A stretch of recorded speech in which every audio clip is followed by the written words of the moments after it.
Names of family members. د کورنۍ د غړو نومونه. Father. Father معنی ده پلار. پلار ته په انګلیش کې father وای. Mother. Mother معنی ده مور. مور ته په انګلیش کې mother وای. Parents. Parents معنی ده والدین یا مور او پلار. مور او پلار یا والدینو ته په انګلیش کې parents وای. Husband. Husband معنی ده میړه. میړه ته په انګلیش کې husband وای. Wife. Wife معنی ده ښځه یا میرمن. ښځې یا میرمن ته په انګلیش کې wife وای. Daughter. Daughter معنی ده لور. لور ته په انګلیش کې daughter وای. Son. Son معنی ده زوی. زوی ته په انګلیش کې son وای. Children. Children معنی ده ماشومان یا واړه. ماشومانو ته په انګلیش کې children وای. Brother. Brother معنی ده ورور. ورور ته په انګلیش کې brother وای. Sister. Sister معنی ده خور. خورکۍ ته په انګلیش کې sister وای. Sibling. Sibling معنی ده ورور یا خور. ورور یا خور دواړو ته په انګلیش کې sibling وای. Elder brother. Elder brother معنی ده مشر ورور. مشر ورور ته په انګلیش کې elder brother وای. Younger brother. Younger brother معنی ده کشر ورور.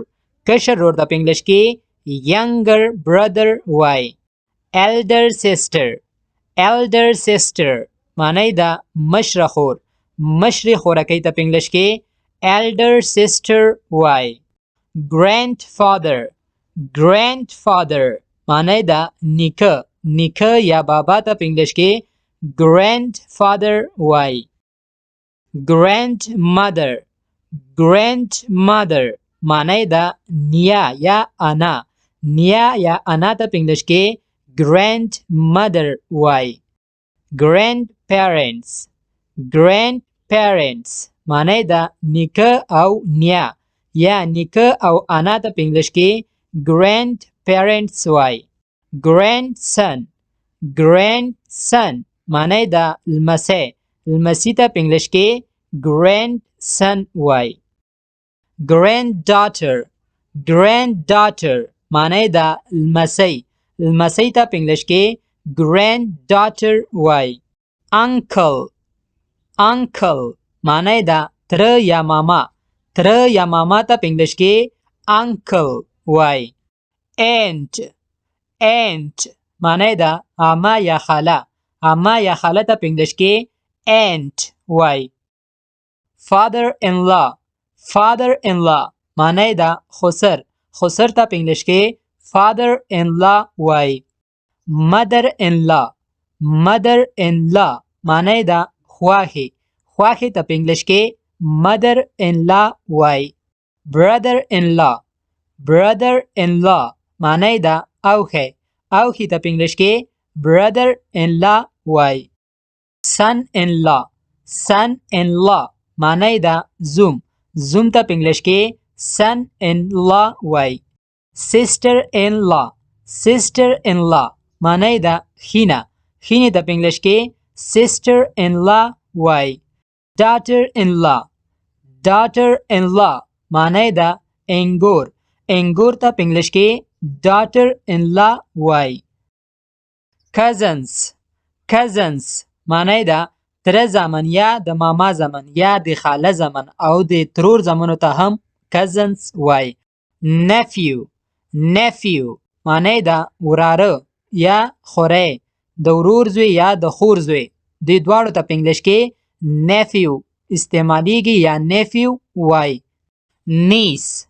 Niece معنی ده وریره یا خورزه. د ورور لور یا د خور لور ته په انګلیش کې niece وای. Relative. Relative معنی ده خپلوان یا دوستان. خپلوانو ته په انګلیش کې relative وای. Stepfather. Stepfather معنی دا ناسکا پلار. ناسکا پلار ته په انګلیش کې step father وای. step mother. step mother معنی دا ناسکا مور. ناسکا مور ته په انګلیش کې step mother وای. step son. step son معنی دا ناسکا زوی.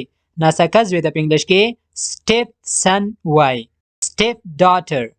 step daughter معنی دا ناسکا لور. ناسکا لور ته په انګلیش کې step daughter وای. step sister.